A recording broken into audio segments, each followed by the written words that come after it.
I have already like 20 years the same practice to stop my mind. It's not stopping. And I'm doing now a spiritual course. Sorry. I'm doing a spiritual course of all kind of exercises to stop the mind. You know better than me what it is. And I do them all. From breathing to walking to positive imaginations to everything. And the mind is never shut up. Never. Okay. I always say to myself, it's like una piovra, the inkfish. And then I don't understand when I go to bed or I sit and I start to do my exercises, breathe, light, blah, blah, blah, and that mind go, I don't believe it anymore. That is my question. So you have been practicing since 20 years. Oh yeah. And the mind is not stopping. No? Is the practice stopping? Sorry? Is the practice stopping? Yeah, I know. Please pay attention. Since 20 years you have been continuing with the practice. Is the practice stopping? If I stop the practice? You mean no? No, it's not a question of if. Is it stopping? It's not stopping, right? No, the practice is continuing. Continue. If the practice is continuing, how can the mind stop? Oh, okay. Okay. Where is the practice? Is the practice there on top of the table? Is the practice there under the sofa? Is the practice there out in the garden? Is the practice there up in the sky? Where is exactly is this thing called practice? Yeah. Where is it? We all are to participate in this, please. Where is the thing called practice? Where is anything? In the mind. And where is the mind? Here. Now, if the practice is in the mind, then if the practice continues, The mind continues. kindly complete my sentence. Continues? Yeah, the mind If the continues. practice is in the mind, Yeah. and then if the practice continues, what else continues with it? The mind. The mind. Oh. The mind. The mind, right? Yeah. And remember that the mind is nothing without its contents. So if I want to be more precise, I must say the practice is not even in the mind, the practice is the mind. Oh. Yeah. The practice Yeah. is the mind. The more you practice, the more you go through the same cycle again and again, the more you are making the mind go through Continue. the same cycle and hence continue further. Mm.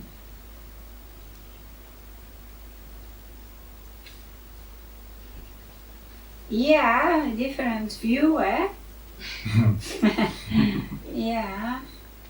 But my problem is also that I understand that there's something not working. Yeah? Where is that understanding? There's something not working. Yeah. Any kind of understanding, that which you call as understanding, my realization, where is any of that? Yeah. Again, I go back to my old trick. Is that on the table? Is that out there in the garden? Is that up there in the sky? Yeah. Or is it in the? Or is it in the? Is it in the? I didn't hear you. Can you be louder? Mind. Is it in the? Oh.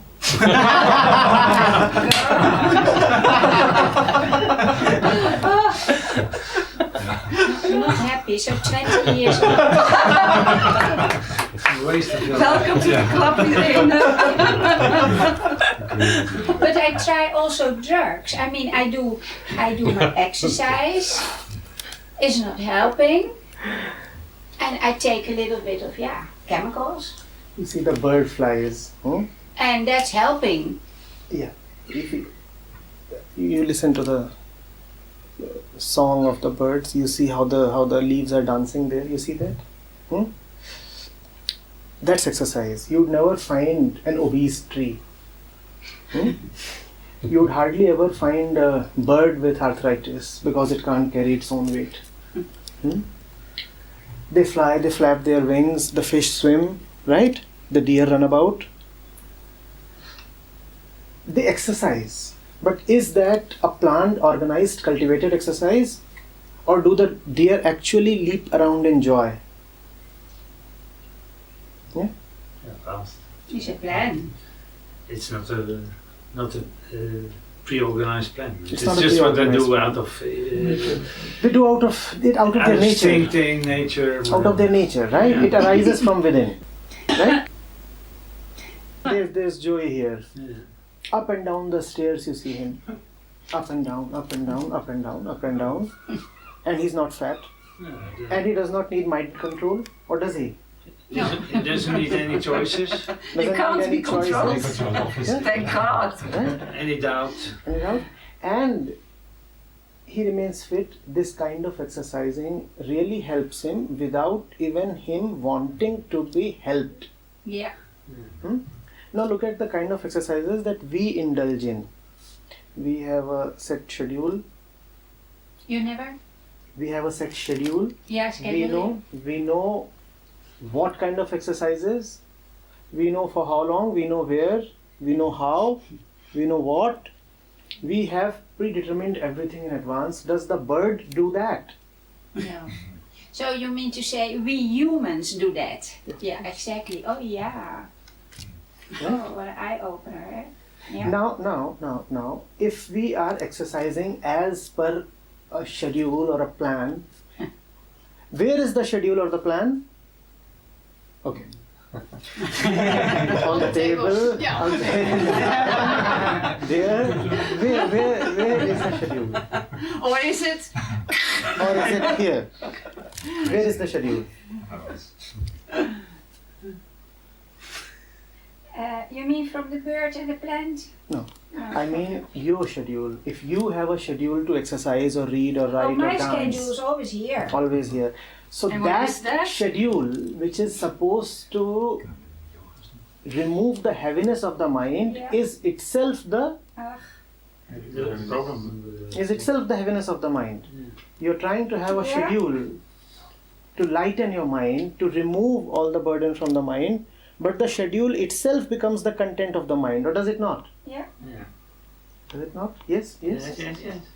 How does a cultivated schedule help? I'm not saying exercise doesn't help, but I'm saying cultivated exercise, organized and planned exercise, will do just the opposite of what it is intended to do.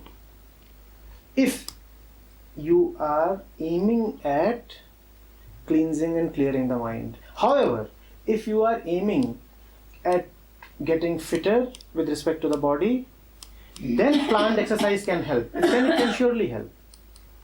If you want to lose weight, if you want to build muscles, then you can go to the gym as per a timetable and you will find that your muscles are indeed building up, right? Mm-hmm. But if you exercise or dance or run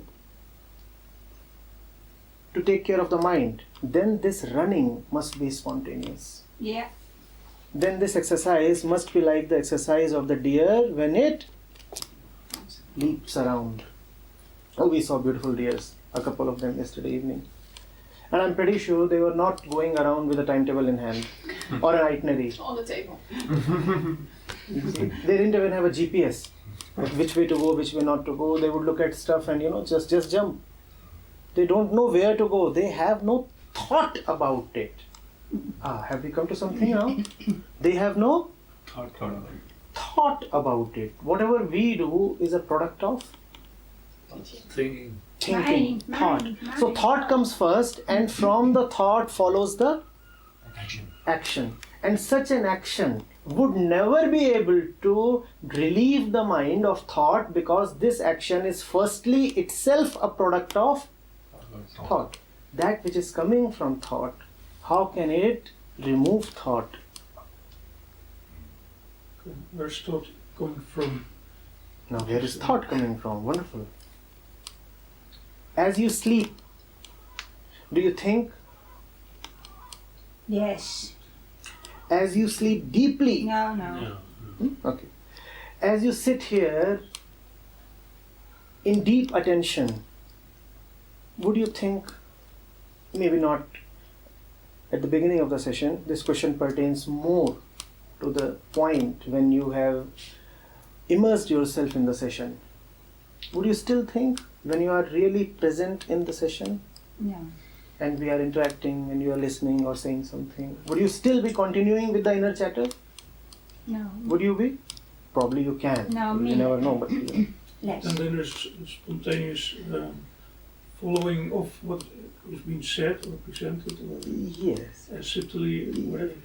The statement that you made, did you first plan it out? Not really. Not really. So you see, it is possible to act Spontaneous. without thought. Mhm. Right? Yes. Yes. This yes that just emerged from you, did you first organize it? That I'll say yes with this kind of loudness and this kind of Yes. expression? No. No. Which means that it is possible to act without thought, and that action has a beautiful quality to it. Oh. Or has it not? It's more in being. It's more authentic Yeah. and hence more beautiful. In fact, that probably is the only definition of beauty. Anything that arises right from the heart is beautiful. And everything else, well, we know what it is. But the clutter is also spontaneously coming. Yes, well said. The clutter is spontaneous, just as, let's say this TV would switch on spontaneously the moment you press the button. And if you want to say, you could say the TV has some spontaneity about it. Now, is that spontaneity or is that just mechanical reactiveness? I would say the last. Yes. I would say the last. The moment you switch it on, the fan starts moving. Would you call that as a natural response of the fan arising from the heart of the fan? Would you say that? No. But when it arises, this clutter with this mechanical impulses, then the spontaneity is somewhere in this Yes. space. Or Yes. consciousness. Spontaneity is somewhere hidden, suppressed in this space, not really expressed. Suppressed. you should Suppressed. say. Okay. It is there. There can be no denial of the fact that it is something that you can never lose. But is it being expressed when one acts like the fan or the television? You see how spontaneous a car is. You just have to indicate the wheel that you need to take a 10-degree left. And the car responds. It responds with more vigor, with more sensitivity, with more alertness, and with more obedience than even your lover can. You just say, I want to turn, and the car would be all yours. And these days there are cars that do not even need your command, right? They just let the GPS guide them. You only have to feed your destination and the car will take you there. Now, is that something that arises from the heart of the car, wherever that is? Never seen one, maybe? So there can be no. Release of resistance. Yes. Just because one does not take time in coming up with a response, it does not mean that the response has the quality of spontaneity. Time is an important determinant, but not the only one. You can be extremely spontaneous, apparently, like two people in a heated argument. Like two people fighting with each other. Have you seen how spontaneous they are when they are quarreling and arguing? They don't have to think. It just comes. It's flowing like a river. And it's difficult to stop that flow. Have you seen how difficult it is when it starts flowing? Yeah? Have you seen? Yeah. That's not spontaneity really. We must explore what really is spontaneity. One thing is certain, spontaneity does not involve time. But there must be something else that it involves or does not involve. We must be able to look at it and distinguish it from mechanical reactions. You take two chemicals that are reactive towards each other, put them together and boom. Is that spontaneity? Yes? Is that?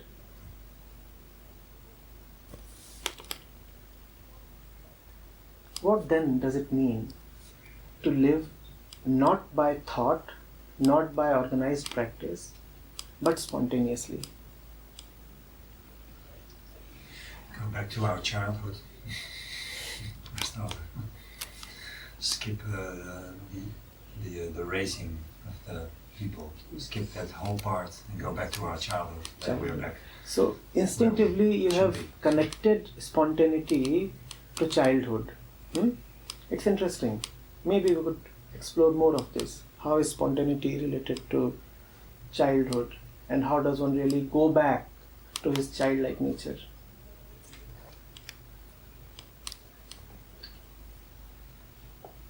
You create me another problem, because in our organized society, Western society, to be spontaneous, you will be punished. No, if it's by the heart, you won't. If it's by the heart, you won't. This punishment, where are you experiencing it? On the legs? On the arms? Has someone come and arrested you? Where exactly is this punishment now? If you see, your face right now is already a little tense, so the punishment is already on. Now where exactly is the punishment taking place? Where is the police? Where is the court? Where is the judge? Where is the jail? Okay. On the table, out there in the garden, No, in the mind. in the mind. Where is that punishment? Yeah, in the mind. In We the created mind. it. The punishment is a thought. It's a thought. Thought that appears so real. Thought that is masquerading as reality. Do things really happen as per your thought? Has that been your authentic experience? Does the world operate as you think it does? Alright. Do even you operate as per your own thought? I don't. You may think a lot about yourself. How much of it corresponds to reality? You may think that such and such things are going to happen. You may think that you are going to blow off when you meet that person. Does it happen that way? You may think that you are going to get up early the next morning. You may think that you really, really love that man or woman. You may think that you are the prettiest one in the world. How much of your thought is really validated by facts? Yeah. Then why must you be so sure of this thought about punishment?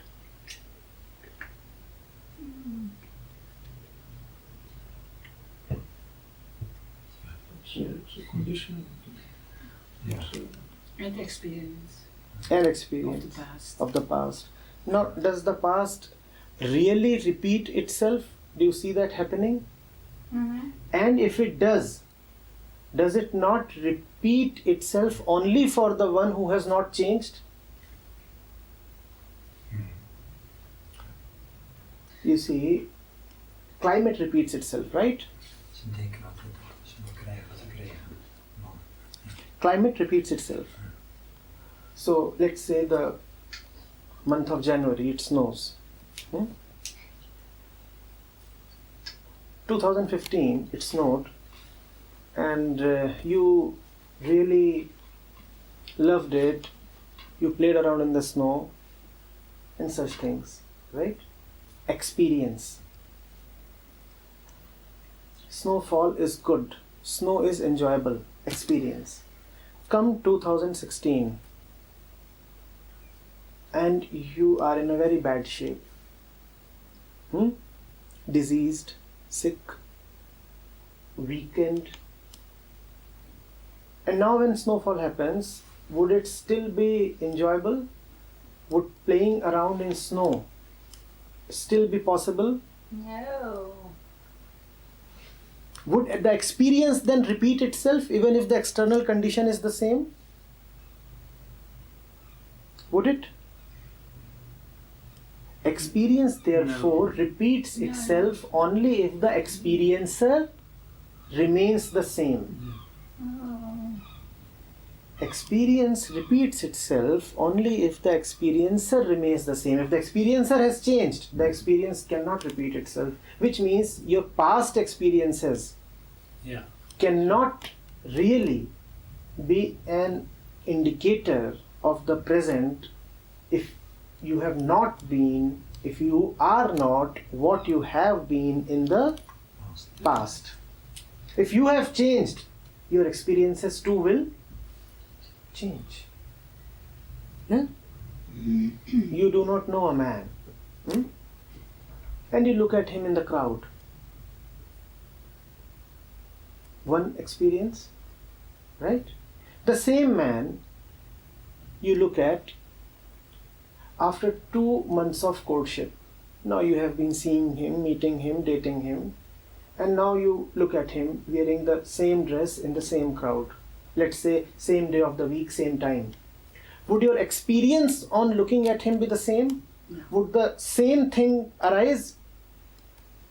The man is the same, the day is the same. What has changed? The experiencer has changed, and the experiencer means the mind of the experiencer. What else has changed?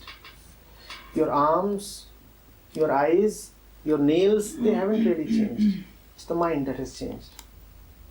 So kindly do not think that if something has happened in the past, it would again happen in the future. All that you call as happening is not what matters to you. What matters really to you is your response to the happening. Yeah. Are you getting it? We say that we are afraid of what would happen. Are you afraid of what would happen, or are you afraid of your reaction to what would happen? Let's say you are no more bothered by the happening that you are so afraid of. Would still the same happening matter to you? So it's not the happening that matters to you. Yeah. It's a frame of mind. It's your frame of mind. It's what you think you would do when the happening is there. That's what matters to you. Or rather, what you think you're gonna feel, how you're gonna feel.